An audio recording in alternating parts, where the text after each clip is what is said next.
ঘুম থেকে উঠেছি তখন বাজে ঘড়ির কাঁটায় ঠিক 6:30। আর উঠে একদম বাসি ঘরটা ঝাড় দিয়ে নিয়েছিলাম আর ওষুধটাও খেয়ে নিয়েছি। তারপরে দেখো আমি ঝাঁটাটা নিয়ে চলে এসেছি উঠোনটা ঝাড় দেওয়ার জন্যে। তা এখন আমি উঠোনটা ঝাড় দিয়ে নিই। তা চলো বন্ধুরা, শুভ সকাল আমার প্রিয় বন্ধুরা। আশা করছি তোমরা যে যেখানে আছো সকলে ভালো আছো এবং সুস্থ আছো। নদিয়া জেলার ছোট্ট একটি গ্রাম থেকে আমি অনিতা তোমাদের সকলকে জানাই আমার ব্লগ চ্যানেলে অনেক অনেক স্বাগত আর অনেক অনেক ভালোবাসা।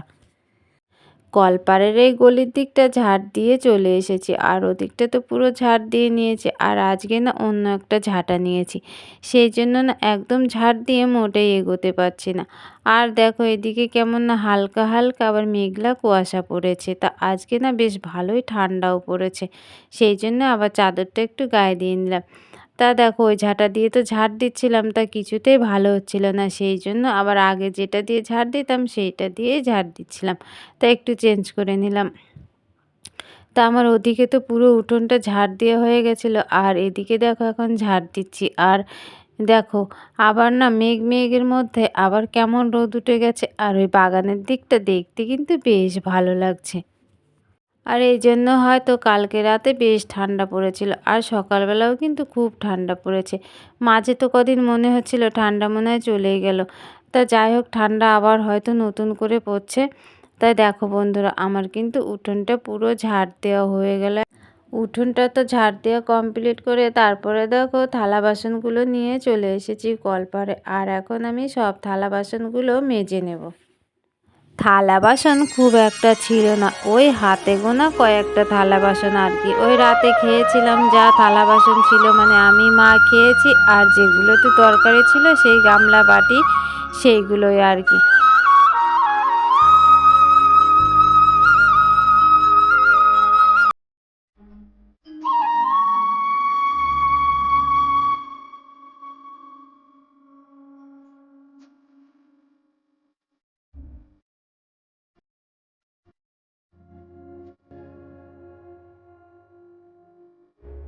যে কটা থালা বাসন ছিল সব কিন্তু মাজা কমপ্লিট হয়ে গেছে। আর গামলায় তো জল ভরে নিয়েছি থালা বাসনগুলো ধোয়ার জন্য।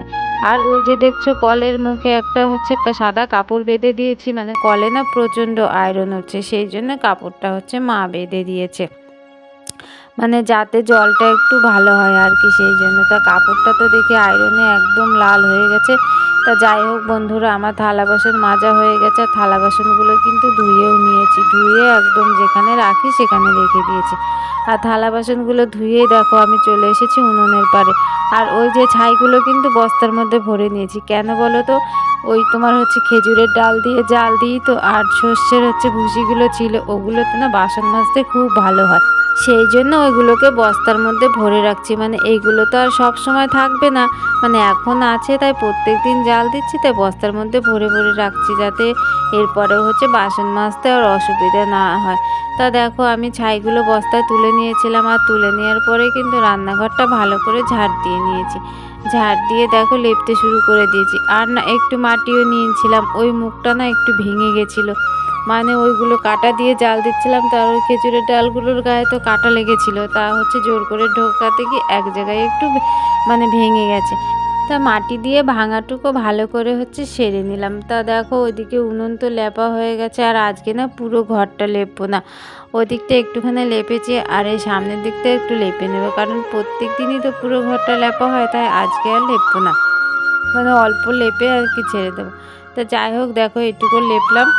আর উনুনটা তো লেপার পরে দেখো অনেকগুলো কপি কেটে নিয়েছি, অনেকগুলো বলতে 3টে কপি তুলে নিয়ে এসেছিলাম, হাফ কপি হচ্ছে রান্না করার জন্য রেখেছি, আর হচ্ছে মানে আড়াইখানা কপি কেটেছি এগুলো মুরগিকে দেবো বলে।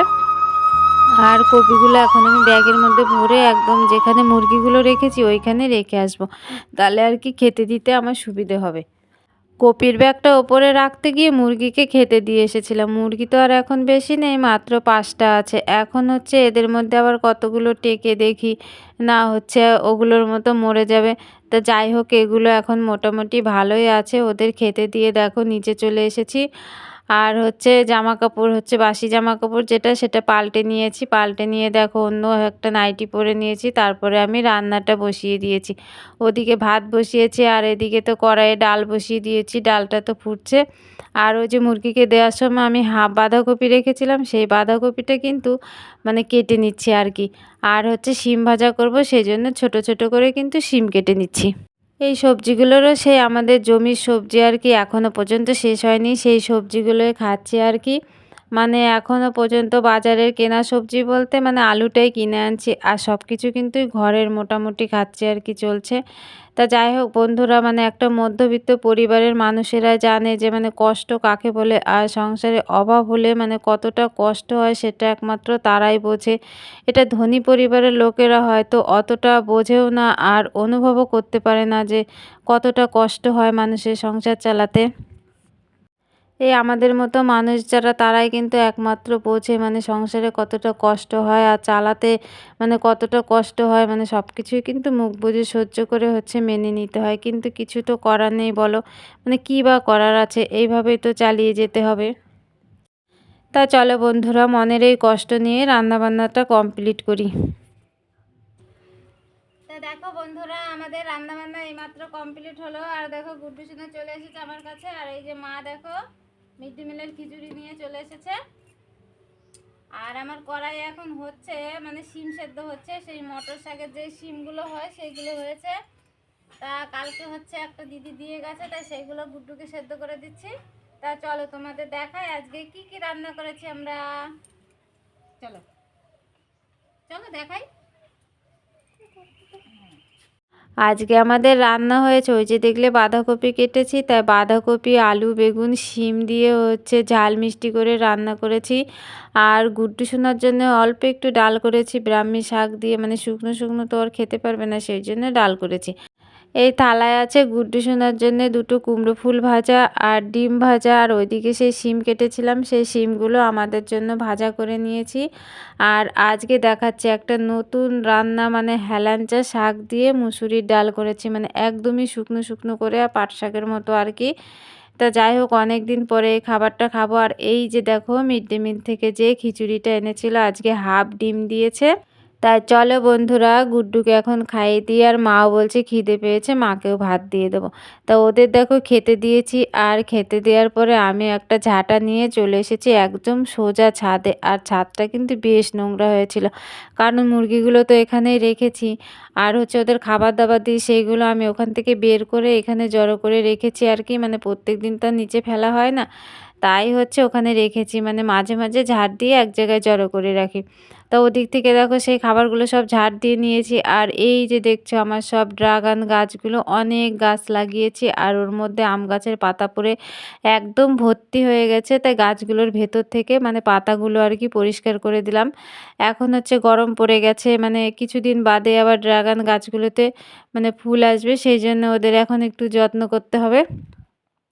তা যাই হোক দেখো এদিকের গাছগুলোর হচ্ছে মানে পাতা ঝাড় দেওয়া হয়ে গেছে, আর ওদিকে একটা ছোট্ট হাঁড়ির মধ্যে গাছ ছিল, সেটাকেও তুলে হচ্ছে ভালো করে ঝাড় দিয়ে নিলাম। আর মুরগিকে যখন খেতে দিতে আসি আমি তখন বালতি করে জল নিয়ে আসি, আর গাছগুলোতে দেওয়া হয়, মানে নিচে থাকলে একটু সুবিধা হতো, মানে সব সময় দেওয়া হতো, আর ওপরে তো বেশি আসা হয় না।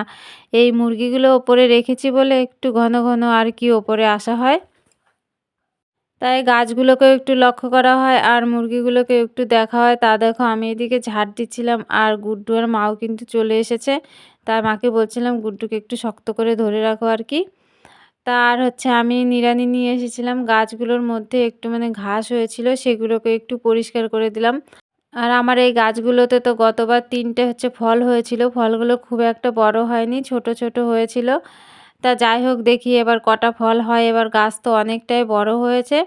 তা চলো আমি এখন ছাদটা ভালো করে ঝাড় দিয়ে পরিষ্কার করে নিই। তা ছাদ ঝাড় দিয়ে দেখো আমি একদম পরিষ্কার করে চলে এসেছি নিচে। আর ওই যে রান্নাবান্না করা ছিল, তারপরে খাওয়া দাওয়া হয়েছিল, সেই অনেক বাসন কোসন ছিল, সেইগুলো হচ্ছে আমি এখন মেজে ধুয়ে নিচ্ছি আর কি। তা কি বলো তো বন্ধুরা, এখনও কিন্তু আমারও চান হয়নি আর গুড্ডুকে চান করায়নি। তা আমি হচ্ছে এই কাজগুলো করে তারপরে হচ্ছে গুড্ডুকে চান করাবো। তা মাকে বললাম হচ্ছে চান করতে, মা তো চান করতে গেছে পুকুরে, আর আমরা তো হচ্ছে পুকুরে যাই না, বাড়িতেই চান করি। তা যাই হোক, দেখো আমার থালা বাসনগুলো ধোয়া হয়ে গেছে আর ওই যে ঝুড়ির ওখানে রেখে দিয়ে আসলাম। আর এই যে গুড্ডু সোনার হচ্ছে 2-3টে জামা কাপড় ছিল আর আমার একটা শাড়ি ছিল, বাসি কাপড়টা যেটা মানে ছেড়েছিলাম সেটা আমি একটু সার্ফে দিয়ে ভিজিয়ে রেখেছিলাম, কারণ একটু ময়লা হয়েছিল। তাই ভাবলাম এখন কেচে দিয়ে তারপরে হচ্ছে স্নান করব। তো ওগুলো তো আমার দেখো সব কাচা হয়ে গেছে আর আমি এখন গামলায় একবার জল নিয়ে হচ্ছে ধুয়ে জলটা ফেলে দিয়েছি।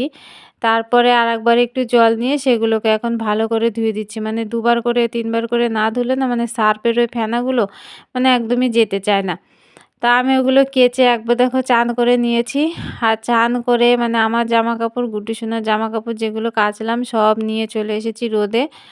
আর এখানে দিয়ে দিচ্ছি কারণ তাড়াতাড়ি শুকিয়ে যাবে সেই জন্য। আর বাড়িতে তো রোদ লাগে না, মানে ওখানেও শুকিয়ে যাবে কিন্তু এখানে একটু তাড়াতাড়ি শুকাবে সেই জন্য হচ্ছে এখানে নিয়ে চলে এসেছি।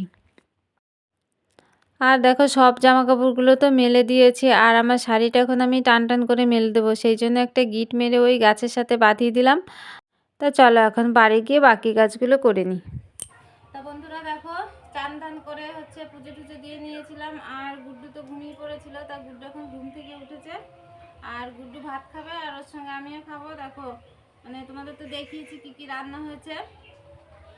আর এই গুড্ডুর জন্য ডাল নিয়ে নিয়েছি, গুড্ডুকে ডাল দিয়ে আলু দিয়ে মেখে দেবো। আর এই তরকারিগুলো তো ঝাল হয়েছে, তো ওগুলো তো আর ওকে দেওয়া যাবে না, তাই ওর জন্য পুরো ভাজা ডিম ভাজা আছে। তোমাকে ভাত খাওয়ার জন্য ডাকছিলাম, এসো। আমি তো মাঠে গেছিলাম। মাঠে গেছিলে? দিদার সাথে? আচ্ছা ঠিক আছে, বসো। আমি তো খেলা করছিলাম। আচ্ছা তুমি বসো এখানে, চলে বসবে। তাই দেখো গুড্ডু চলে এসেছে, ওখানে আমি আর গুড্ডু খেয়ে নেব। তা চলো এখন গুড্ডুকে খাইয়ে দিয়ে আর আমিও খেয়ে নিই গুড্ডুর সাথে। লবণ তো উঠছেই না।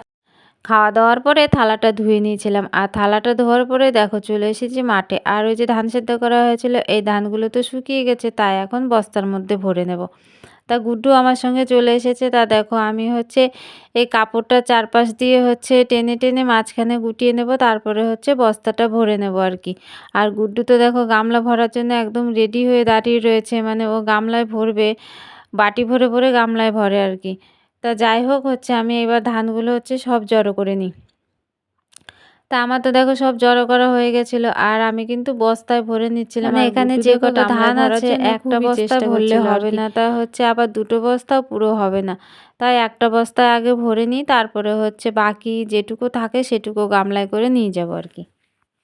তা বস্তায় তো ভরে নিয়েছিলাম আর বস্তাটা এখন দাঁড় করিয়ে দিয়েছি। আর দেখো গুড্ডু বাড়িতে গেছে বাটি আনতে আর আমি এই ফাঁকে গামলাটা নিয়ে বস্তার মধ্যে ভরে নিচ্ছি, কারণ ও গামলায় একটু ধান ভরে রেখে গেছিলো, আমাকে বলছিল আমার এই ধানটুকু কিন্তু ফেলবে না, সেই জন্য আমি তাড়াতাড়ি করে হচ্ছে বস্তার মধ্যে হচ্ছে নিয়ে নিলাম। তা দেখো বস্তায় দিয়েছি আর একটু ধান লাগবে আর বস্তাটা না খুব একটা বড় না, একটা বড় বস্তা হলে কিন্তু পুরো ধানটাই হয়ে যেত। তাই হচ্ছে আমি হচ্ছে ধানটা পুরো নিয়ে আর গুড্ডুর গামলায় আবার একটু রেখে দিলাম। তা গুড্ডু এসে কিন্তু বুঝতে পারেনি।